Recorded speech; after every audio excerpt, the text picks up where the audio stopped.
the next flight Starship is ready to fly. We are waiting for regulatory approval. Yeah.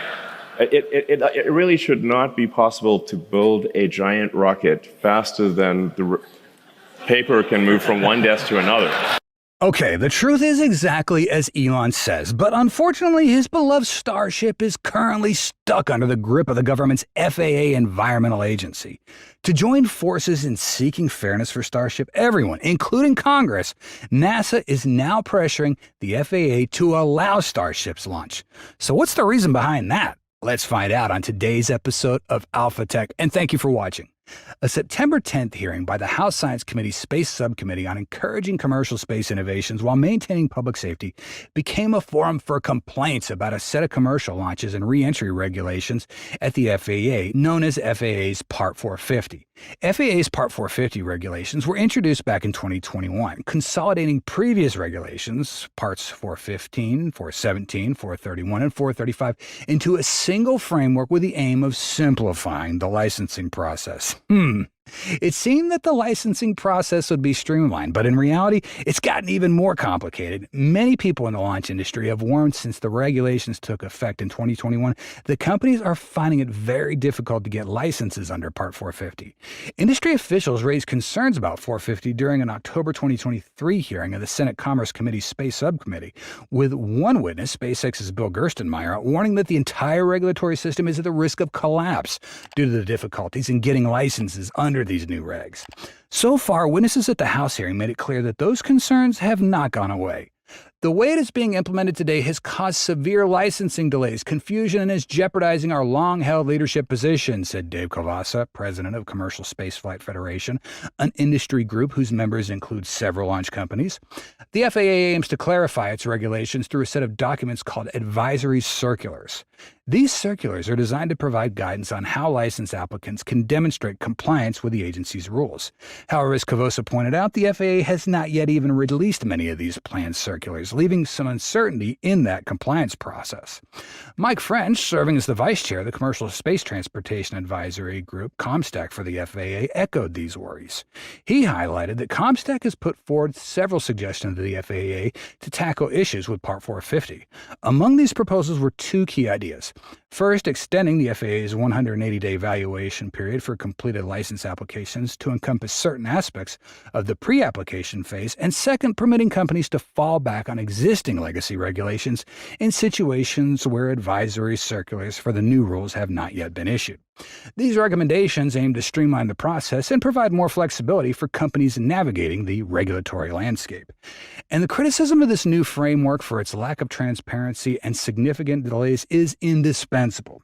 We have a licensing regime with a lack of certainty, a lack of transparency, and significant delays, said Pamela Meredith, chair of the Space Law Practice Group at KMA Zurkert, LLC.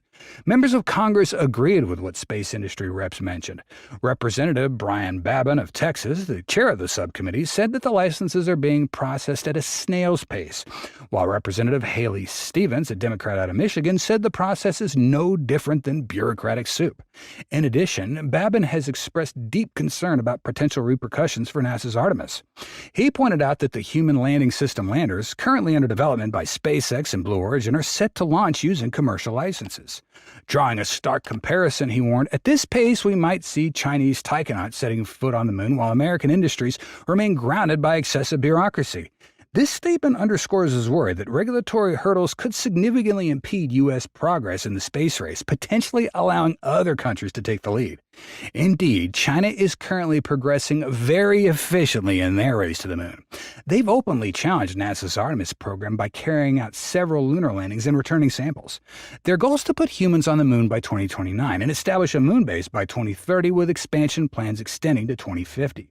According to publicly available info from SpaceX, the FAA is now going to delay Starship's Flight 5 until at least November. The company added that the flight's been ready to launch since August, and the FAA had previously indicated that everything would be ready by mid-September. While the U.S. has long been the world leader in space launches, Babin stated that the country cannot ever take this for granted and noted that there's a risk that companies will conduct space launches abroad where more light-touch approvals are available. In response to these accusations, the FAA did not announce any changes to the launch date of Flight 5. What they did was defend themselves. Defending the licensing regulations in the House was Kelvin Coleman, the FAA's associate admin for commercial space transportation. Coleman noted several measures that the FAA has taken to improve the process, including designing advisory circulars, increasing staff training, and establishing a committee to streamline license approvals. However, Coleman acknowledged that the agency is lagging in the transition from old licenses to new ones. Only 6 out of about 30 current licenses have made the switch so far. All 30 licenses need to transport to 450 by March 2026, which Coleman admitted looks very challenging. He added that companies making amendments during the licensing process are a major factor contributing to the slow pace.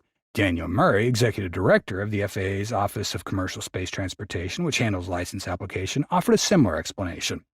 Murray said the recent delay in Starship's launch is mainly due to the ongoing environmental impact review, but added that SpaceX has also changed the scope of its flight plan. They chose to do something different, Murray said. They pivoted, and we pivoted with them. What do you think of that statement? Personally, I think it's ridiculous. An interesting thing that the space community discovered regarding the FAA's reason for delaying SpaceX, the hot staging ring got added to IFT-2, and the environmental impact of dropping into the Gulf of Mexico is covered by the FAA's written revaluation for IFT-2. But FAA did not need to consult with national fisheries when getting to this conclusion. They just gave a reasonable explanation. To quote from the FAA's November 2023 written reevaluation, the 2022 PEA assumed that in the event the vehicles were expended downrange at sea, most of the launch vehicles would sink because they're made of steel. Lighter items may float, but would be expected to eventually become waterlogged and sink. In accordance with the PEA, if there are reports of large debris during future expended missions, SpaceX would coordinate with a party specialized in marine debris to survey the situation and sink or recover as necessary any large floating debris. SpaceX would continue to comply with its mitigation responsibilities as outlined in the NMFS LOC for launch and reentry vehicle operations in the marine environment. Note the 2022 PEA's consultation with NMFS listed the entire Gulf of Mexico as an action area, which means they consider the impact of dropping super heavy into any location in the Gulf of Mexico. So how is it that adding a hot staging ring and dropping it into the Gulf of Mexico didn't require consultation, yet changing its drop location now requires consultation, causing a 60-day delay? Is the FAA doing their job properly, or has political motivation started to creep in? Let us know what you think down there in the comments. However, in reality, FAA has been working diligently with SpaceX, but perhaps it's not just a matter of their incompetence. It's that they're operating within a pretty inefficient system. The FAA has employed over 45,000 people and has struggled in recent years to keep up with the growing number of rocket launches from commercial space companies. In 2023, SpaceX launched 98 rockets, accounting for 87% of the launches that the agency reportedly oversaw last year.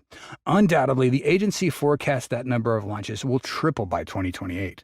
To accommodate this growth, the Biden administration requested $57 million to fund the FAA's licensing office, a big increase from the $38 million the office got last year. The FAA also hired an additional 33 staff members for its licensing office last year. Dan Murray said at Global Aerospace Summit in D.C. on September 11th that his office is dedicating most of its resources to SpaceX. They get the majority of our resources, he said in the report, 80% of the overtime that we log, and this is hundreds of hours a month, which goes to SpaceX. Even so, things don't seem to be very effective, and SpaceX CEO Elon Musk has grown quite impatient with the FAA by now. Of course, these regulations weren't created solely by the FAA. The entire government apparatus played a role in shaping them. The through line in Musk's hand-wringing over the FAA is the billionaire's general disdain for what he views as excessive government regulation. Musk has repeatedly painted rules and bureaucracy as the death knell of innovation. Rules and regulations are immortal. They don't die, Musk said at the Wall Street Journal CEO Summit in 2021. There's not really an effective garbage collective system for removing rules and regulations, and so gradually this hardens the arteries of civilization, and you're able to do less and less over time. Musk has been increasingly vocal on social media about taking a more hands-on role in the White House under a second Trump administration. Much like his approach during his Twitter takeover, Musk has proposed reducing the size of government by stripping down federal agencies. At the All In Summit, Musk did credit the federal employees he might seek to fire. I'm not saying there aren't competent people in the government. They're just in an operating system that's inefficient, he said. Okay, so get this. More than $600,000 for the missions fine last year for an unclear reason. What in the heck is the FAA doing? Not accepting this, SpaceX and Elon struck back forcefully by countersuing the FAA. At the same time, they boldly exposed the dark corners of the government's regulatory system. This action has ignited quite the fierce confrontation just ahead of the presidential election. But what exactly went down, and why does the FAA seem to be solely targeting SpaceX, but turning a blind eye at other companies like Boeing's Starliner? Is this a cleverly orchestrated political game, or just simply a battle of innovation and outdated regulations? After announcing the delay of SpaceX's Starship Flight 5 to no earlier than November, on September 17th, the FAA suddenly announced that it was proposing a $633,000 fine for SpaceX. The regulator said that in May of 2023, SpaceX submitted a request to amend the plan related to launch license from the Cape Canaveral Space Force Station, a military base in Florida. The request included the addition of a new launch control room and the removal of a readiness pole from the company's procedures. The following month, SpaceX used unapproved launch control room for a mission and failed to conduct the poll. The FAA said it was proposing a $175,000 fine for each violation. According to the agency, SpaceX launched PSN Satria with those modifications before the FAA approved the request. Another $283,000 penalty is being proposed related to SpaceX's unapproved use of a rocket propellant farm. This was for the launch of Jupiter 3, a giant telecom satellite that was sent into orbit on a Falcon Heavy on July 28th of last year from NASA's Kennedy Space Center, located next to Cape Canaveral. For that mission, SpaceX used a newly constructed rocket fuel farm at KSC that the FAA had not yet approved. According to the agency, the company submitted an amendment request related to the fuel farm earlier that month. These two violations brought the total fine between the two missions to $633,009. Safety drives everything we do at the FAA, including a legal responsibility for the safety oversight of companies with commercial space transportation licenses, FAA Chief Counsel Mark Nichols said in a statement. Failure of a company to comply with the safety requirements will result in consequences. SpaceX has 30 days to respond after receiving the FAA's two enforcement letters, which have been sent out. SpaceX hasn't immediately responded to this, but Elon did express his anger just hours after the announcement, tweeting, "SpaceX will be filing suit against the FAA for regulatory overreach." He also claimed that the FAA was wrong and controlled by the government. "I'm highly confident the discovery will show improper politically motivated behavior by the FAA. And if things continue like this, the fundamental problem is that humanity will be forever confined to Earth unless there's radical reform at the FAA." The FAA has yet to respond to Elon's legal threats, but frankly speaking, the agency's accusations are quite laughable.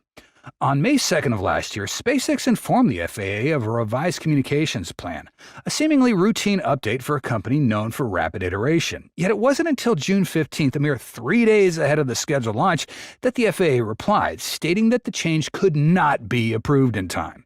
This 6-week delay for what appears to be a standard request raises some eyebrows. In an industry where launches are meticulously planned and every day counts, such a prolonged response time from a regulatory body can be more than just an inconvenience. It can be a mission-critical issue. SpaceX, faced with an 11th-hour decision, chose to proceed with the launch. This choice, while technically a violation of their license, becomes more understandable in light of how delayed the FAA's response was. We can clearly see that the agency is not keeping up with the pace of its work to match the importance of the mission. If things continue down this path, such delays are going to serve as a microcosm of the larger challenges that commercial space is facing. As private companies like SpaceX are pushing the boundaries of what's possible in space exploration, these outdated legal frameworks designed for a much older era are struggling to keep pace. The result is tension, as we see in that current dispute between the FAA and SpaceX. Of course, this is not the only fine the FAA has given SpaceX. In February of last year, FAA proposed a $175,000 civil penalty against SpaceX for failing to submit safety data to the agency ahead of a Starlink satellite launch in August. The FAA stated that SpaceX paid the $175,000 fine in October. In September of 2023, FAA concluded its investigation into the April test launch of SpaceX's giant Starship, requiring the company to implement dozens of corrections. However, perhaps the most surprising thing is that the FAA did not penalize Starliner, even though the spacecraft has been riddled with errors and has even gotten astronauts trapped on the ISS. Elon also bluntly spoke on this. Amazingly, no Starliner fines for Boeing. The FAA Space Division is harassing SpaceX about nonsense that doesn't affect safety while giving Boeing a free pass even after NASA concluded that their spacecraft was not safe enough to bring back the astronauts. There need to be resignations from the FAA leadership. To be quite frank with you, I feel that Elon's argument is perfectly reasonable. How about you? Comment yes if you feel the same way. And with this attitude, it's certain that Elon's legal threat won't just be empty words. The company has sued the government multiple times before. In January, SpaceX filed a lawsuit against the National Labor Relations Board after the board accused the company of unlawfully firing employees who sent a letter to company execs calling Musk a distraction and embarrassment. In the lawsuit, SpaceX claimed that the structure of the NLRB violated the Constitution and sought to block the lawsuit against SpaceX. The company used a similar tactic last year, suing the government to try and block a DOJ lawsuit that claimed SpaceX refused to hire refugees. And going back all the way to 2014, the company sued the government after the Air Force gave a lucrative contract to a competitor instead of going with the highest bidder. Musk's spat with the FAA comes in a week where he also landed in hot water over his posts on X. Earlier this week, after another assassination attempt on former President Trump, Musk posted that no one's trying to assassinate Joe Biden or Kamala Harris, along with a thinking face emoji. Musk later deleted the tweet, saying he was only joking. The White House condemned the post, calling it irresponsible. Musk's vow to litigate, along with previous legal actions, also highlights the more complex relationship with the government of this billionaire CEO. Trump said that if he wins a second term, he's going to put Elon in charge of a government efficiency commission. All this makes us think about the motives behind the FAA's penalties on SpaceX, as would any reasonable person. There has been growing speculation about political motivations behind the FAA's actions, particularly in light of Elon's outspoken political views. His public support for Trump and his frequent political commentary has raised concerns that government agencies, including the FAA, might be reacting with heightened security. Some observers suggest that this could be influencing the timing and severity of the fines and regulatory delays imposed on SpaceX. This has sparked debates over whether Elon's political behavior might jeopardize SpaceX's critical relationships with federal entities like NASA and the DoD, both of which are key partners in the company's space exploration initiatives. Some supporters of SpaceX and Elon argue that the FAA and other agencies that are tightening their oversight is a form of retaliation for Elon's political stances. They think that regulators may be using their power to punish or apply pressure to SpaceX. But it's got to be noted that this is just speculation, as the FAA still has the authority to take actions like this. Regulatory bodies like the FAA have a mandate to uphold safety standards in aerospace.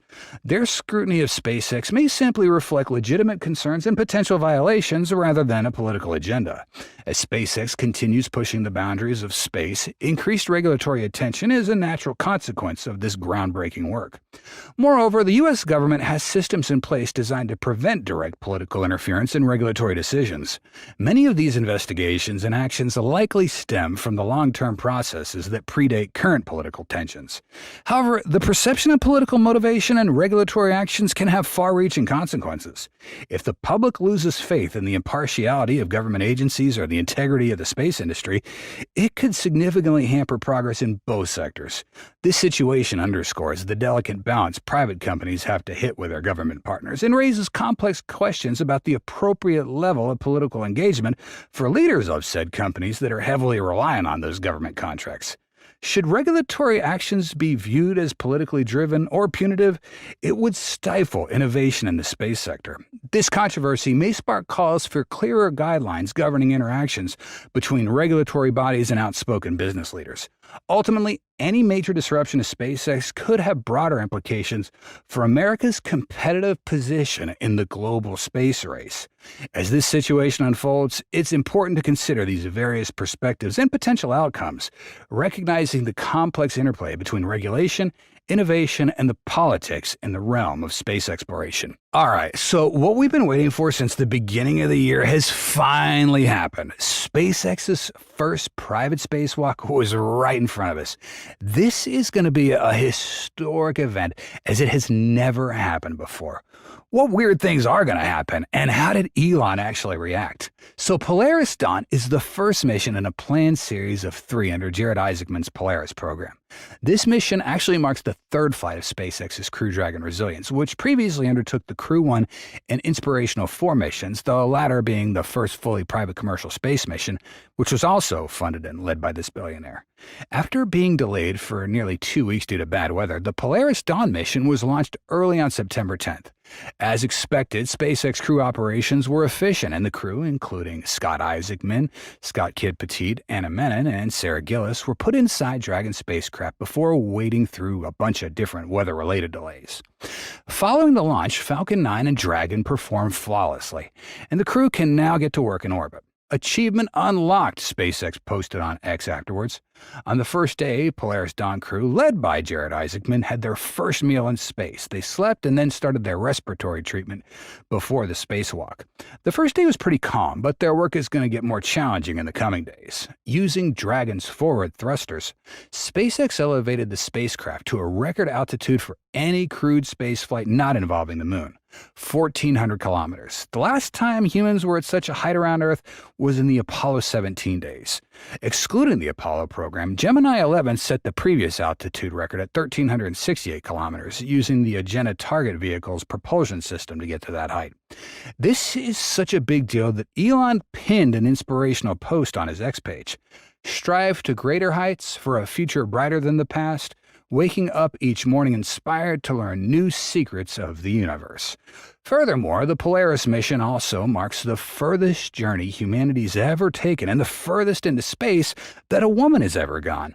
The Polaris program astronaut mission is headed for an altitude 3 times higher than at the space station, the furthest that humans have been from Earth in over a half a century, tweeted Elon on X. Then SpaceX informed the crew of their new altitude milestone, and Isaacman responded, "We all look forward to our friends at the Artemis program taking us to even greater heights."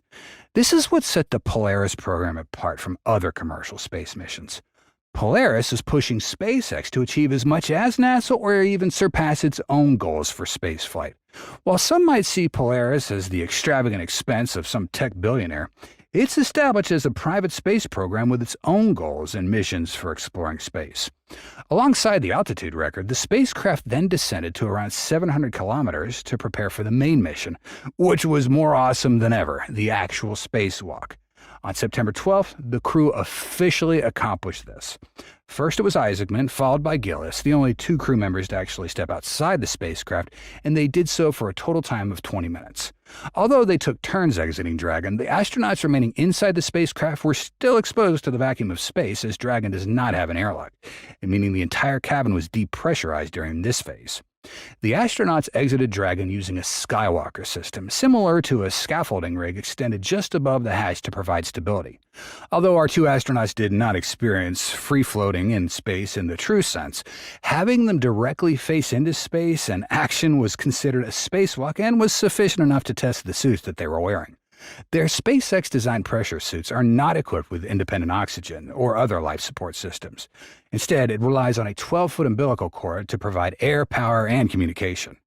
As Isaacman and Gillis stood just outside the hatch, they tested the comfort and mobility of the pressure suits, known as extravehicular activity or EVA suits, by moving their arms, hands, and legs through a bunch of different positions to determine the effort required to perform basic tasks. Elon immediately congratulated the Dragon team and the Polaris astronaut crew, sharing an amazing SpaceX video showing Isaacman making this historic milestone. Bill Nelson also congratulated SpaceX. "Congratulations, Polaris program and SpaceX, on the first commercial spacewalk in history. Today's success represents a giant leap forward in the commercial space industry and NASA's long-term goal to build a vibrant U.S. space economy." Cameras mounted inside and outside the Crew Dragon, along with others attached to the spacewalker suits, provided spectacular views of space and Earth below as the ship sailed through an elliptical orbit with a low point of 121 miles and a high point of 458 miles, 200 miles higher than the ISS. Beforehand, Crew Dragon spacecraft took the crew through an extended pre-breathing process to prep their bodies for the spacewalk. This process works by gradually purging nitrogen from the crew members' blood to prevent gas bubbles from forming in their blood as the pressure inside the spacecraft changes. The pre-breathing process is designed to prevent decompression sickness, a very dangerous and potentially fatal condition that divers can experience if they try to surface too quickly. The pre-breathing protocol that the Polaris Dawn crew is undergoing is entirely different than what's done on the ISS. The space station has special airlock chambers where astronauts can go through a quicker pre-breathing process before starting a spacewalk. That one only takes a few hours. However, Gillis mentioned that the Polaris Dawn crew's pre-breathing procedures takes about 45 hours as the oxygen levels in the cabin gradually increase while the pressure slowly decreases. The biggest challenge comes after the spacewalk, closing the hatch on the Crew Dragon's capsule and then getting the cabin back to normal pressure and then safely returning to Earth. Equally important is Jared Isaacman's initiative, which has accelerated the development of spacesuits for SpaceX's future missions. This is version 1.0 of the suit that could one day be used by hundreds or even thousands of astronauts while walking the surface of the Moon or Mars. Building a base on the Moon and a city on Mars will require thousands of spacesuits. The development of this suit and the EVA performed on this mission will be important steps towards scalable design for spacesuits on future long-duration missions, SpaceX tweeted. These suits have been improved from SpaceX's standard launch and entry suits, with changes including the addition of a new thermal regulation layer to help control temperature, displays showing pressure, temperature, and humidity data, and the use of new materials and semi-rigid joints to improve mobility. The first flight for the new suits will help determine whether they're truly suitable for future missions. The smart engineers over at SpaceX built an EVA suit in less than a year, adds Isaacman. NASA's been working on this for quite some time, and the cost usually goes into the billions. I can assure you that SpaceX and Polaris are not investing anything close to that. The cost savings do matter. NASA's budget request for its Artemis lunar program is only $7.8 billion for FY25. That's compared to the just shy of $29 billion inflation-adjusted cost of the Apollo program back in 1966. Saving on suits could be a big deal-breaker when pockets aren't nearly as deep as they were 3 generations ago. But Polaris Dawn's also a science mission. It's carrying 36 different experiments from 31 institutions, including a number that'll gather data for NASA's Human Research Program. The agency partners with SpaceX on cargo and crew missions to the ISS. But Polaris Dawn's not one of these flights, and it's flying solo around the Earth, not meeting up with the ISS. NASA-affiliated experiments are designed to help agency scientists better understand spaceflight's impacts on the human body, information that should aid future crewed exploration efforts down the road. Each mission, whether the crew's comprised of commercial or NASA astronauts, provides a key opportunity to expand our knowledge about how spaceflight affects human health, Jancy McAfee, Associate Chief Scientist for Human Research at NASA, said in a statement. Information gathered from Polaris Dawn will give us critical insights to help NASA plan for a deeper space travel to the Moon and Mars. For example, the Polaris Dawn crew will test drive a commercial device that can collect and integrate measurements of health, including blood pressure, heart rate, respiration rate, and temperature, according to the NASA statement. That device also captures ultrasound imagery and sports an experimental telemedicine feature that could help diagnose astronaut health issues in near real time. Crew members will need to be more self-reliant during lengthy missions, and we hope that telemedicine can provide crews with assistance, Jancy McAfee, Associate Chief Scientist for Human Research at NASA, said. Another Polaris Dawn project seeks to highlight and mitigate the motion sickness problems that can afflict astronauts. Another will survey crew members about their experiences during re-entry to the Earth's atmosphere with the aim of making that as smooth and issue-free as possible. In addition, Polaris Dawn astronauts will participate in a variety of studies organized by the Translational Research Institute for Health, a NASA-funded consortium of academic institutions. Polaris Dawn crew members participating in these TRISH studies will provide data about how spaceflight affects mental and physical health through a rigorous set of medical tests and scans completed before, after, and during the mission, the NASA statement reads. The work will include assessments of behavior, sleep, bone density, eye health, cognitive function, and other factors, as well as analysis of blood, urine, and respiration. Elon Musk may be the visionary behind SpaceX's ambitious goals of reaching multiple planets, but Shotwell, age 60, is the steady hand behind the company's success. As president and COO, Shotwell oversees the day-to-day ops of the Hawthorne-based company, manages finances, customer negotiations, does HR, and relationships with government agencies. Fun times. In short, all the people-focused areas of the business that drive growth. She's a rare case at Elon's company, an executive, second in command, no more, no less, who's been there for over 2 decades. Moreover, she's got Elon's trust and ear. The partnership between a bold, attention-grabbing, unpredictable tech expert and an engineer-turned-businesswoman who's far less concerned with public attention has propelled SpaceX to the top of the aerospace industry. Gwynne Shotwell's achievements are becoming increasingly evident through the results that SpaceX has achieved. Whether it's the Falcon 9 project or the Starship initiative, this lady's always been able to get the potential future benefits these projects could bring to the company. With her exceptional negotiation skills, Gwynne Shotwell has played a pivotal role in navigating the complexities of management processes.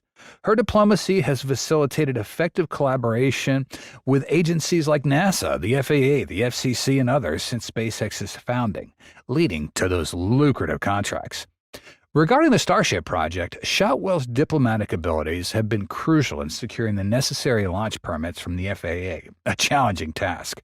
Despite initial skepticism after early flights experienced failures such as mid-air explosions and unsuccessful stage separation, the successful completion of third and fourth flights have showcased SpaceX's ability to overcome regulatory hurdles and pursue its ambitious missions.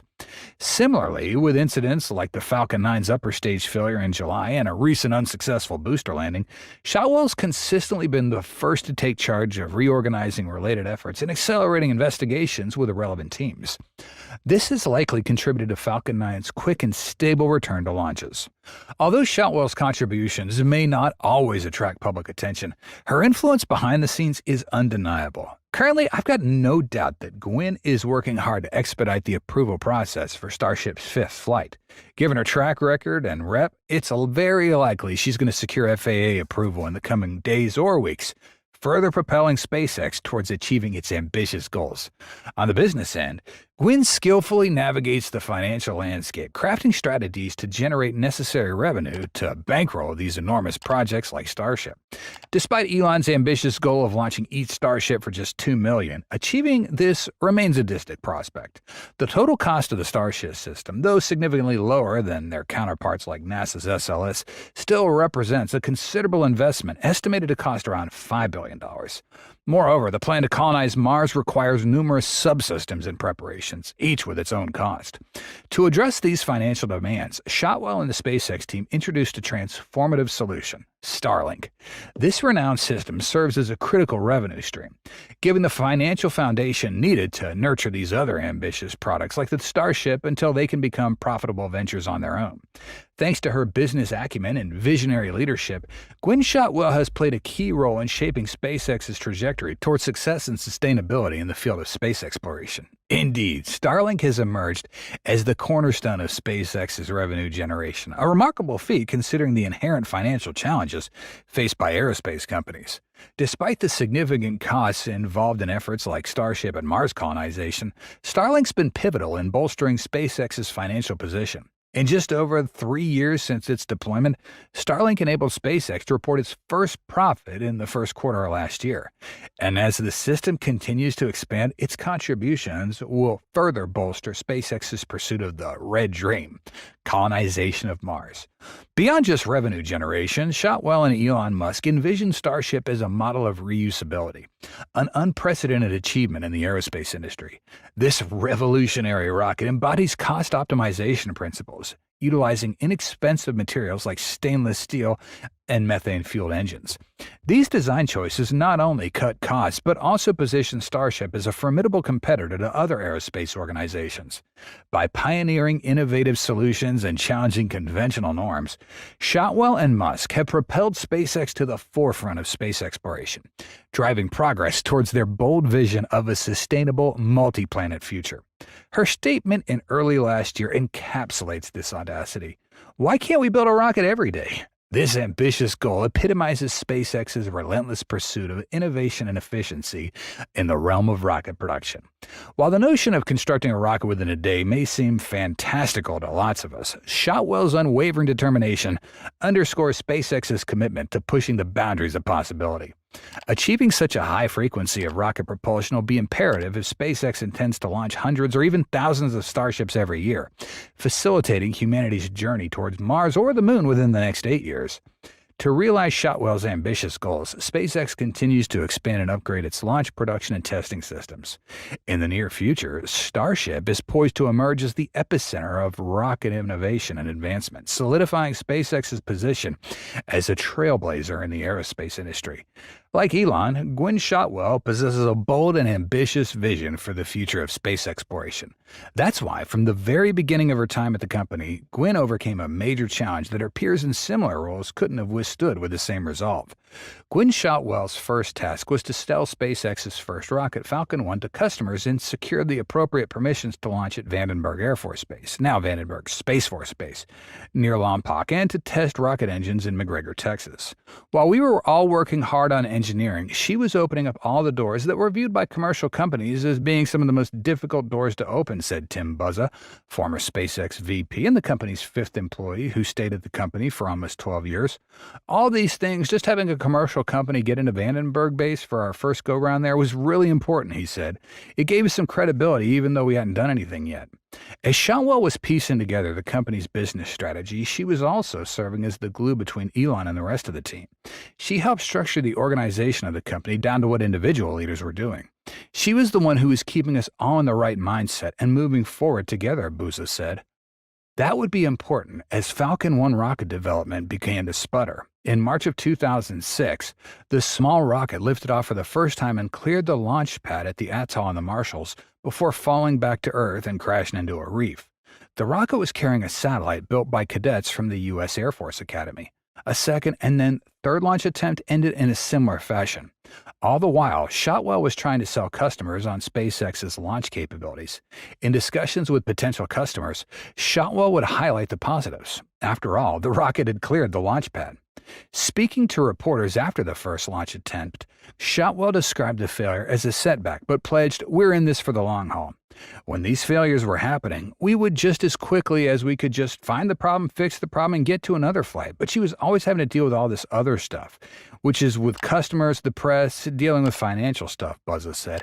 All of that's probably equally or more difficult than fixing the rocket. In 2008, the Falcon 1 rocket finally launched and reached orbit.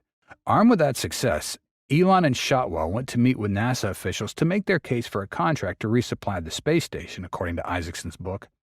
It was then that Elon asked Shotwell to become president of the company, saying that NASA was concerned he had too much on his plate between SpaceX and his EVs, and he needed a partner, according to the book.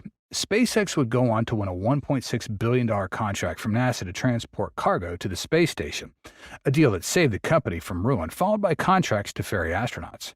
In March, the company took a step toward its goal of returning people to the moon, and someday carrying them to Mars, with a largely successful test flight of its massive Starship rocket. The partnership between SpaceX and NASA was not always easy. The space agency was used to engineering rockets and spacecraft itself, or at least being in charge of the process, and SpaceX often had its own way of doing things.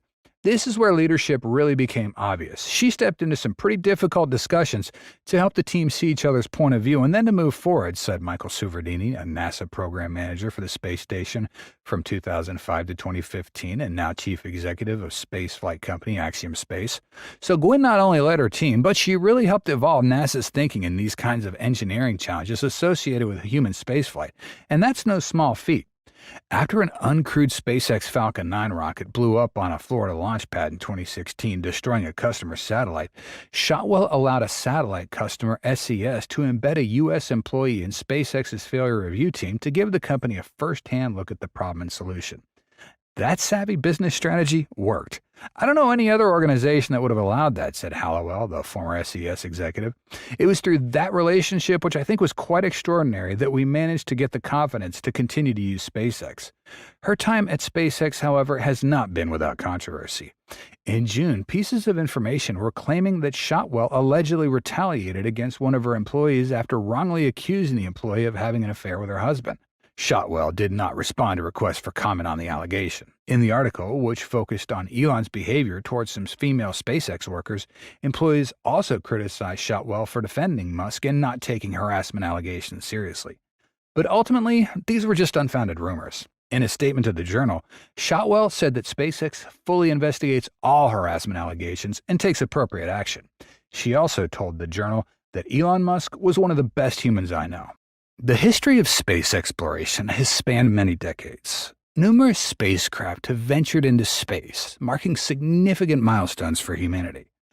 Among the most notable are the missions that landed astronauts on the moon between 1969 and 1972 aboard the Apollo crew capsule. But if given the chance, would you dare to sit on those spacecraft? Before you make up your mind, let's take a look inside the legendary Apollo. Inside these spacecraft, we typically find a cramped cabin with a few closely arranged seats, a control panel, and some computer screens for working. The Apollo Command Module has a diameter of 3.9 meters and a height of 3.47 meters. It weighed 5,800 kilograms dry and had a crew cabin volume of just a little over 6 cubic meters. It could accommodate 3 astronauts for about a week. During the trip from Earth to the Moon, they usually slept under their seats. Behind their seats were storage compartments for various experiments. Imagine being confined to such a small space for 3 days, especially when gravity takes care of most tasks. Occasionally, you'd have to fasten your seatbelt for adjustment, which took around 3 to 4 seconds. That sounds uncomfortable, right? Remember that scene in Star Wars when they're rescuing the princess from the Death Star and she sees the Millennium Falcon and says, "You came here in that? You're braver than I thought." Well, that's how I felt when I saw an Apollo capsule. However, with the current advancements in the space industry, things are gradually improving.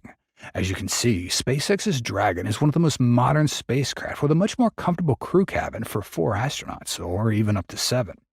But in reality, as the entire world focuses on returning to the moon and even aiming for Mars, humanity truly needs something larger. This would be a place where we could live, work comfortably, and perform other activities like living in our own homes. The most promising candidate for this is SpaceX's Starship.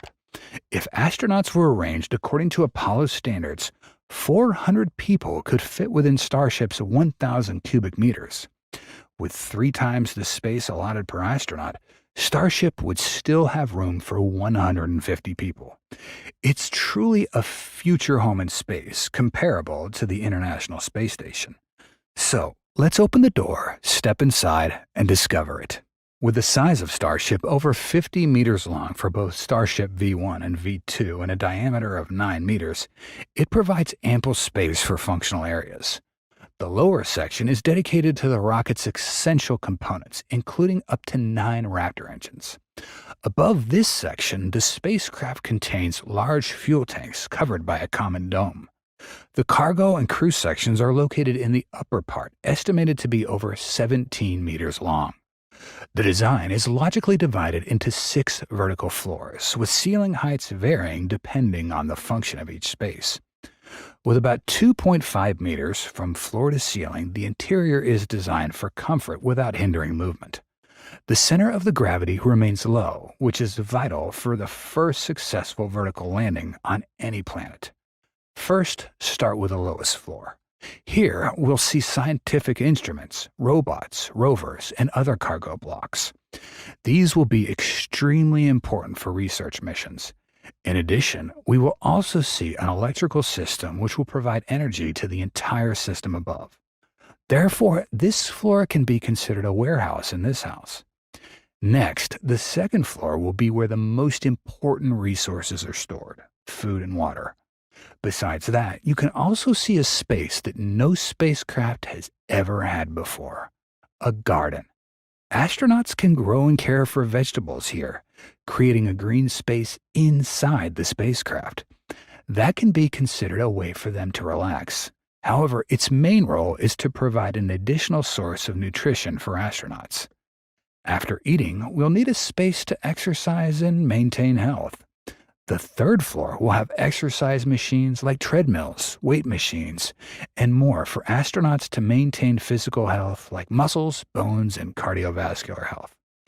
Besides this floor, we'll also have bathrooms and toilets for astronauts to conduct their personal lives. There is a big challenge here. Water does not flow like it does on Earth due to the lack of gravity. So SpaceX will prepare special equipment like space toilets, wet towels, and dry shampoo to help us live more conveniently in this environment. The next floor of this house will be where astronauts have their private space, the bedroom. It will be divided into small rooms with a bed inside. Each crew member may have their own sleeping pod, similar to the capsule hotels in Japan.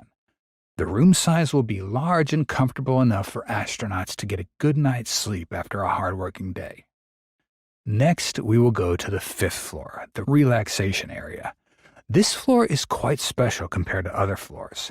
SpaceX will design large glass windows where astronauts see outer space. It will create a feeling of excitement for most of us because all of this scenery that we could only see through TV or on our smartphones is now just a piece of glass away from us. Moreover, we'll also experience the feeling of floating in a zero-gravity environment on this floor. However, this is only a possibility, as with the latest renders of the lunar Starship, we do not see any large windows. This demonstrates that the design will continue to be updated in alignment with ongoing space exploration research programs. The elevator will now stop on the 6th floor, the highest of the house. This floor will be smaller than others because it's located at the top where the nose cone structure will taper. This will be the space for control systems, seats, and the main workplace of astronauts. The facilities are excellent, but space is truly harsh, and the journeys will undoubtedly come with obstacles. For a trip to the moon, the Starship trip takes 3 days, which isn't too long. However, for longer journeys, such as Mars, even a home-like environment may still face many challenges. One of the major challenges that the crew will have to face with is the increasing delay in communication with planet Earth. While astronauts aboard the ISS enjoy nearly real-time communication due to how close they are to us, the situation changes drastically as the Starship ventures farther into space. By the time the Starship gets halfway to Mars, the delay for a single message to go between the spacecraft and Earth will be about 10 minutes each way, making real-time conversations impossible. This communication lag introduces significant psychological challenges for the crew. In an era where we're accustomed to instant connectivity, the isolation of space travel can be profound. The crew will no longer have the comfort of immediate responses or the ability to interact with loved ones in mission control in real time. As they move deeper into space, the crew may start to feel increasingly cut off from Earth, which could lead to feelings of loneliness and detachment. Managing the mental well-being of the crew will be critical. Extended isolation combined with a lack of direct communication can take a toll on morale. Without the ability to truly receive emotional support or guidance from Earth, the crew will need to rely heavily on one another for companionship and teamwork. Therefore, psychological support systems, virtual entertainment, and communication strategies will certainly be carefully planned by SpaceX to minimize the impact of isolation and ensure that the crew remains mentally resilient throughout their months-long journey through space. Besides life happening inside the Starship, we also raise the question of how Starship will generate enough energy for humans to use. The journey to and around the moon could take up to 10 days, and going to Mars could take several months, presenting a complex challenge that requires a reliable and sustainable power source capable of maintaining life support systems, communications, and other critical functions. 3 main power options are being considered: solar panels, batteries, and hydrogen fuel cells, each with its own advantages and limitations. Solar panels are the most familiar power source in space, successfully powering the ISS with their large solar arrays. However, scaling this technology for Starship is not without its difficulties. The ISS's solar wings are enormous, over 100 feet long, making it impractical to equip Starship with similar-sized panels. Additionally, as the Starship travels farther from the Sun, solar energy becomes less efficient, meaning the panels would need to be even larger to generate the necessary power. This decrease in energy output as distance increases poses a significant challenge, especially when approaching Mars, where sunlight is less intense than near the Earth. Next are batteries, specifically those made by Tesla, which offer another potential solution. Tesla Powerwalls, designed to store large amounts of energy, could be used to power the spacecraft. These batteries are highly efficient and capable of providing consistent power for extended periods. However, they come with a major drawback, and that is weight. Each Powerwall unit weighs around 250 pounds, and carrying enough batteries to power Starship for 6 months would significantly reduce cargo capacity. This trade-off between energy storage and usable payload space is a critical factor in deciding how many batteries can realistically be brought along. Finally, hydrogen cells are another promising option. These cells generate electricity by converting hydrogen gas into water, providing a dual benefit. Not only do they produce power, but they also create water as a byproduct, which can be vital for crew survival. Hydrogen is the lightest element, making fuel cells a lighter option compared to batteries. While hydrogen fuel cells have already been successfully used to power vehicles, scaling them up to meet the demands of a spacecraft like Starship requires more development. Though promising, this technology is not yet a definitive solution, and further research will be needed to determine its feasibility for long-duration space missions. Each of these power sources has its strengths and weaknesses, and a combination of all three may ultimately be needed to ensure the Starship has a dependable energy supply for its mission to Mars. There are ways to harvest energy from external sources, but above all, we must not overlook Starship's main fuel. It is also crucial for long journeys, especially trips to Mars. With its current design, Starship will have enough fuel tanks to hold 1,200 tons of fuel. In the future, if SpaceX continues to increase the size of Starship, the fuel payload increases further, helping provide more energy for longer future missions. In particular, Starship is using liquid oxygen and liquid methane for fuel. When we get to planets like Mars, which is considered to have frozen water underground and an atmosphere rich in carbon dioxide, we can use chemical reactions to convert them into liquid oxygen and liquid methane to replenish Starship's fuel. If we can do that, we don't need to worry about fuel when exploring Mars and beyond. However, it will take time for SpaceX to develop the technology that can collect and convert those available resources into usable fuel.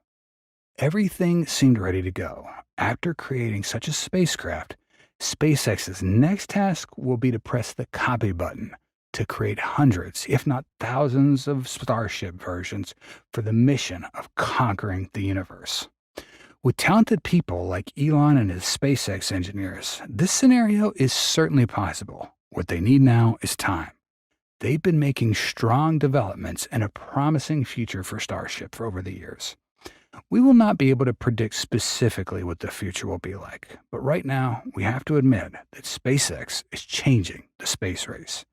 They'll redefine the concept of space exploration by creating something that has never existed before, a house inside a spacecraft. This will blow the minds of even agencies that have created many glorious feats in the past, like NASA. More than ever, let's put our trust in Elon and SpaceX. In the future, perhaps many of us will become lucky passengers to sit on starships to go to new worlds. When we return, we'll not only tell about where we went and what we achieved, but we'll also be able to tell them about the exciting life we experienced on this wonderful spacecraft. Okay, so if about 2 years ago there were still people out there who thought that SpaceX's spacesuit was only aesthetically pleasing, by September 11th, these folks had to feel pretty embarrassed for thinking that. Through the spacewalk and the Polaris Dawn mission, we can see SpaceX's spacesuits not only pretty cool, but also has some awesome technical functions and reliability. And that surpasses everything else other space companies like Boeing, even NASA, have ever put out. So how exactly has SpaceX upgraded its spacesuit in such a unique way that has amazed the rest of the scientific community? First, let's take a look at what NASA's astronaut suit looks like. Do you remember the spacewalk event by NASA on the ISS back in June? Yeah, so before this happened, the process got delayed due to the discomfort issues that the astronauts had with the suit. Indeed, when looking at this particular picture, we can see the heaviness, bulkiness, just downright clunkiness of the spacesuit that astronauts had to wear. NASA's EVA, extravehicular activity spacesuit, consists of two main parts. You got the pressure suit and then the life support system. The pressure suit's the outer part that maintains pressure in the near vacuum environment of space, while life support system is the backpack that the astronauts wear. When astronauts prepare for an EVA, they first have to wear a cooling suit. This is a tight-fitting suit that's made out of spandex with about 300 feet of tubing to help cool and remove excess heat during the spacewalk. Next is the hard upper torso, which is essentially a sleeveless upper body section available in various sizes. It has a display and control module, which is the control panel for the suit. However, the sizing of these suits is a mess. Instead of customizing the spacesuit to fit the wearer, NASA's produced upper torsos, arms, and lower bodies in a bunch of different sizes that offer a mix and match fitting experience. This doesn't account for the fact that many people's bodies are just shaped differently from men's. Women's may have wider hips, narrower shoulders. You get the idea. Then there are the gloves, which have built-in heaters in the lower body section, the bottom half of the spacesuit. These are your pants, boots, and similar items. The Portable Life Support System, or PLSS we'll call for short, connects to the upper torso, providing power, fans, carbon dioxide removal from the air, water tanks for the cooling garment, and a two-way radio. And of course, you got the helmet. The total weight of this suit comes to around 145 kilos. When you go back to the 60s, the early days of the space program, EVAs are like the most exhausting near-death experiences for Russian and American astronauts. Trouble getting back into the vehicle, so much sweat in their eyes it would burn. The visors would fog over, and people just didn't know how to move around in a highly constricted, pressurized suit. What looks like clothing when it's not pressurized is a rigid spaceship. So that's what Polaris Dawn's commander, Jared Isaacman, said, and the disadvantages of NASA's old-school spacesuits. Not only are these spacesuits pretty bulky and just complex, but they're also very old. In fact, these space shuttle era suits, the development of the astronaut suit initially began back in '74, when they were first flown in '81, and the first extravehicular activity in 1983. When NASA realized they had to modify the suit to handle more EVAs, they developed an upgraded version of the original. Development for that started in 1990, the first EVA in '98, and these suits are still being used. Initially, they were only supposed to last 15 years. They have far exceeded their lifespan. So given that, NASA chose not to refurb these suits over time. This technology has become outdated, and fixing them up would just take more time and money. So as a result, they wanted to design new spacesuits. NASA spent a staggering amount, up to $3.5 billion through 2034, to replace spacesuits for both Artemis and spacewalks on the ISS. Two commercial space companies got hired by NASA to make these suits, Axiom Space and Collins Aerospace. However, in June, Collins Aerospace canceled its contract to manufacture astronaut suits. The reason was not disclosed, but perhaps cutting losses was the company's best solution due to delays and rising costs. On the other hand, Axiom Space has made more progress with its $228 million Axiom suit. We've seen images of Axiom's lunar astronaut suit with a white outer layer to reflect sunlight. As a next-gen spacesuit, the one made by Axiom under NASA's contract is a bit more advanced. It's got your rear entry design, meaning a hatch at the back of the suit that opens up and the astronaut slides into the suit. An astronaut can get into the suit by themselves and close it up behind them. This suit is also a lot lighter, resembling NASA's Apollo 11 astronaut suit. However, it still looks kind of clunky with a large portable life support system attached to the upper back of the astronaut. This is not yet the pinnacle of human development. So, what is the true innovation that we're all hoping for? Well, let's take a look at SpaceX's spacesuits. These are pretty impressive, with an unexpectedly sleek and very compact design. To some extent, the EVA suit will be a significantly upgraded version of SpaceX Starman suit design. Regarding specific design, the EVA suit will be an improvement from the IVA that's being used in SpaceX's missions. While the IVA will only be used for tasks taking place mainly inside the capsule or space station modules, the EVA will be for missions outside of space. It may also be used regularly by SpaceX in those faraway missions like the moon landing or Mars colonization. Like all other spacesuits, safety is going to be top priority. To ensure that, SpaceX chooses durable materials like polyethylene. It can prevent dangerous radiation that can also affect the physical health of astronauts. This material will also be durable enough to prevent other dangerous elements like asteroid debris and space junk that can injure astronauts when working outside the spacecraft. Helmet design will be based on intravehicular activity, IVA, that can prevent radiation from getting to the eyes and shield astronauts from loud sounds or vibrations during stuff like rocket liftoffs or other things in space. The helmet's also upgraded with a camera, humorously known as literally looking at more astronauts in space, and a display screen that shows info about the suit's status during the spacewalk. In addition, the EVA suit will also be equipped with temperature and control devices to help astronauts work effectively in the harsh temperature environment of space. Unlike the ISS mission in the Polaris Dawns, astronauts have to work in a real space environment. Therefore, instead of using the bulky integrated portable life support system, SpaceX made an umbilical cord to ensure safe life support. This may explain the thinner design of the suit. These cables are made out of silicone rubber tubing and covered with a layer of gold-plated nylon, durable enough to withstand impacts from external elements in space. It'll be connected to the spacecraft from the spacesuit to maintain the necessary stability and has a sufficient length for astronauts to move flexibly during spacewalks. They have a camera in the top-tier Skywalker mobility device, which has been installed at the nose of the spacecraft. According to Jared, the mobility device used for EVA movement has been deployed on Dragon Resilient since the crew's last flight in Inspiration 4. Installing cams at multiple angles helps capture inspiring moments, like we saw in the live broadcast of Crew Polaris team's spacewalk. Inside the EVA suits, pressure control devices always keep the air composition at a stable level like that on Earth. The pressure will always be kept at a reasonable level so that body movements can take place easily, especially in important joints like fingers, elbows, wrists, and knees. This is the weakness of old spacesuits like NASA's Pumpkin spacesuit, when the astronauts' ability to move is very limited, and even if they exercise too vigorously, they can injure themselves. In particular, SpaceX will be paying close attention to designing each spacesuit to fit the person's weight and height. This is also very important because it also increases flexibility but limits discomfort with spacesuits that are too loose or tight, helping astronauts control their bodies better. With those strengths, the EVA suits have great potential, not only serving Polaris Dawn, but also other important missions like getting to the Moon, Mars, and beyond. Elon Musk also emphasized that our next-gen spacesuit will be even better. The Moon, Mars, and many other celestial bodies will have extremely harsh conditions. The temperature on their surface often fluctuates continuously. These celestial bodies will also have countless dust and debris that can hurt our astronauts. In particular, the atmosphere would be very harsh. For example, the Mars atmosphere is largely carbon dioxide. It's clearly not something that can sustain life. Additionally, most celestial bodies won't have an atmosphere, or their atmospheres are very thin compared to Earth, so radiation rays can easily get in there and affect our astronauts. Besides these direct influences, it also causes long-term stuff like cancer, dermatitis, and many other dangerous complications. And many other dangerous agents can also show up in these missions.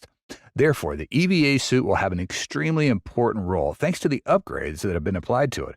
Of course, Mars and Moon's missions are going to be very different from Polaris Dawn, so there's going to be a lot of other changes and updates on the EV suit that will get added after Polaris Dawn's completed to be ready for more important missions for SpaceX. In just the first half of this month, we've seen 2 important returns, but the way they return serves as evidence of the difference between the 2 partners NASA chose to send people up to the ISS. Unlike Boeing's Starliner, which came back quietly, Dragon in the Polaris mission has made a big splash with its safe return, carrying actual astronauts. Has NASA realized that they need to eliminate Starliner? What do you think self-respect means for a crewed spacecraft? The self-respect of a crewed spacecraft is reflected in its ability to ensure the safety of the astronauts throughout the journey, starting from liftoff all the way to return. This is not only its basic responsibility, but also its very purpose, reflecting reliability and perfection in the technical design. A spacecraft only truly fulfills its mission and maintains its dignity when it can safely bring the crew back on the same vessel that they used to get to space, affirming that success is not just measured by attaining objectives in space, but also its ability to protect the lives of the astronauts on it. However, not every spacecraft out there can accomplish this. SpaceX, young and fresh, and Boeing, experienced and seasoned, are 2 unequally matched rivals. Yet they have seen unexpectedly contrasting results in their spacecraft missions. When their returns are compared side by side, Boeing's mission pales in comparison. While Starliner came back empty, Dragon returned spectacularly with 4 astronauts and a brilliantly accomplished mission. SpaceX's Polaris Dawn crew has returned home, ending their 5-day mission in orbit, which included the world's first commercial spacewalk by splashing down in the Gulf of Mexico. Crew Dragon spacecraft carrying 4 astronauts landed off the coast of Florida at 3:37 a.m. Eastern Time Sunday, September 15th. Polaris Dawn's mission made history by hitting a higher altitude than any human has flown in 50 years. An early Thursday morning spacewalk also marked the time such an effort was completed by a mission that was privately funded and operated. The goal of the short mission was also to test pressure suits designed by SpaceX in the environments of space, assessing their mobility and testing the wrist, elbow, and shoulder joint movements to help engineers design improved versions for future flights to the moon and, ultimately, the grand goal, Mars. Alongside a full list of biometrical research, the crew also tested laser communication technology connecting Crew Dragon with Starlink. But getting back to Earth is one of the most dangerous parts of any space mission. To return home safely, Crew Dragon performed a process known as a deorbit burn, which positioned itself to slice through the thickest part of the Earth's atmosphere. The spacecraft then hit some pretty extreme temps, up to 3,500 degrees Fahrenheit, due to the pressure and friction caused by colliding with the atmosphere while still going at 17,000 miles an hour. However, the crew was supposed to remain at a comfortable temperature, protected by Crew Dragon's heat shield, located at the bottom of the 13-foot wide capsule. The drag from the atmosphere began slowing the vehicle down before Crew Dragon deployed parachutes to further slow the descent. After touching down on the ocean, the spacecraft bobbed in the water for a while till a recovery team standing by nearby pulled it out of the sea and onto a special boat called the Dragon's Nest. Final safety checks were conducted there before the crew exited the capsule and began their journey back to land. Having completed the mission in almost a perfect manner, SpaceX has stunned the world with its record-setting private mission. Newspapers, news channels, even major news organizations have sent their kudos to SpaceX and the Polaris Dawn crew. There were congrats from Bill Nelson, NASA's administrator, Chris Hadfield, a very famous and influential astronaut in the space community. Even the Chinese space agency tweeted congrats in the Polaris mission, showing that China is closely watching everything SpaceX is doing. Of course, kudos also came from key SpaceX figures, Elon, of course, Gwynne Shotwell, Kinko Donchev, the vice president of launch at SpaceX, and along with many other space enthusiasts just like you and I. It's undeniable how widespread the impact of the Polaris Dawn mission's been.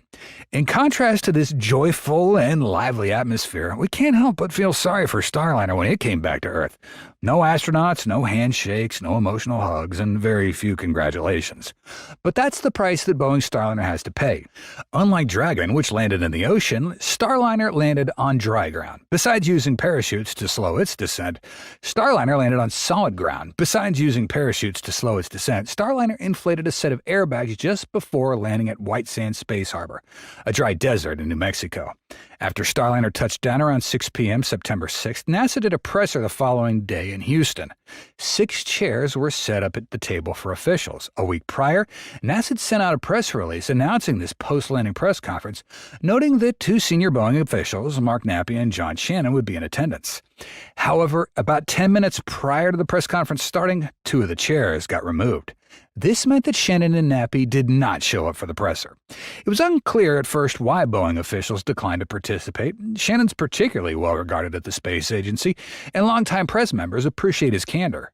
He was the last program manager for the space shuttle at NASA before taking the job of running crewed space programs over at Boeing, and he's not one to shy away from facing a critical media. Thus, we can see how even Boeing's own officials distanced themselves from Starliner's return. Starliner failed to achieve the most basic thing required to maintain the dignity of a crewed spaceflight in its first public launch. For Boeing, this is humiliation. The company, which once saw itself as professional and a reliable alternative to a fast-moving and daring SpaceX, now seems incapable of building a safe spacecraft. By now, NASA has to know which company to go with, but the truth is, giving up on Starliner is kind of impossible for NASA. They insist on keeping the commercial crew program, which is a bold gamble that subjected NASA to a lot of criticism. Can private companies really step up and provide a service that was previously only achievable by nations? NASA's two choices, Boeing and SpaceX, both missed the 2017 target for their first crewed flights. For a couple years, Congress was pretty slow to fund the program, and in the late 2010s, both companies faced technical challenges. SpaceX overcame serious issues with parachutes with a spacecraft explosion in 2019 to succeed in reaching orbit in the summer of 2020 with a Demo 2 mission, which sent NASA astronauts Doug Hurley and Bob Behnken to and from the space station.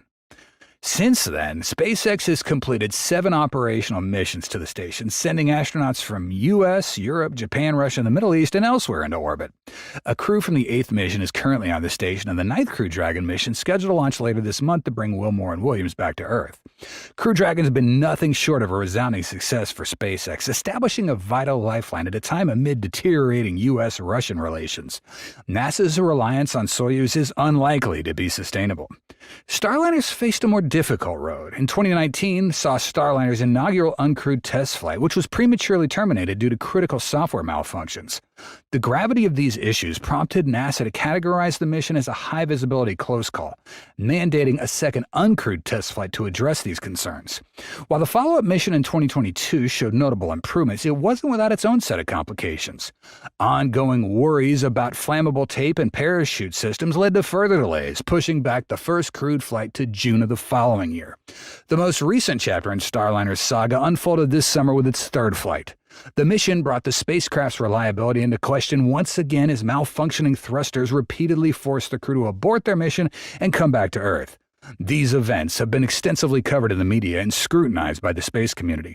The sequence of events highlights the complex nature of spacecraft development and the rigorous standards required for human spaceflight, also underscoring the importance of thorough testing and willingness to address such issues, even if it means delays and more costs. Starliner had to attempt an automated return and re-entry without a crew on board. But questions will and should remain even if it does come back safely.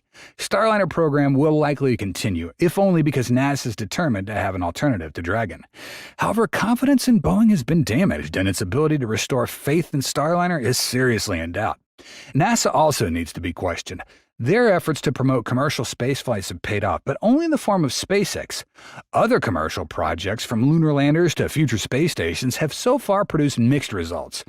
Whether the agency is truly capable of delivering on ambitious futures that they've planned, including the Artemis moon landings and a successor to the ISS, well, now seems like that's a good question to ask.